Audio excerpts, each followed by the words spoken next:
কই গো শুনছো? আমাকে এক কাপ চা দিয়ে যাও তো। বৌদি আনা তোমার গরম গরম চা।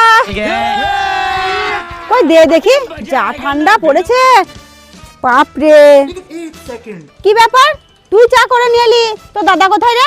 কেন দাদা চা দিলে কি খুব মিষ্টি লাগে, আর আমার হাতে চাটা কি খুব তেতো লাগে নাকি? আরে বৌদি তোমার তো কপাল ভালো, আজকে আমার হাতে চা খেয়ে তোমার দিন শুরু হচ্ছে। তোমার আগে দিনটা কত ভালো যাবে জানা? তোমার লটারি যদি কাটো না, লটারির টাকাটাও পড়বে। দিনটা ভালো কাটলেই ভালো। যাই হোক, তোর মধ্যে একটা তো ননদ পেয়েছি যে সকালবেলা একটু চা পাচ্ছি। ঠিক বলেছো। তোর বাবা শান্তি করে একটু চাটাও খেতে দেবে না। দেখলে তো না বলতে বলতে কেমন সুখবরটা চলে এলো।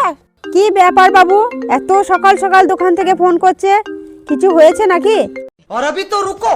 হ্যালো, কি হয়েছে? আরে ম্যাডাম, আপনার সোনার দোকানে সমস্ত সোনা তো চুরি হয়ে গেছে। কি খবর দি, ভালো খবর তো?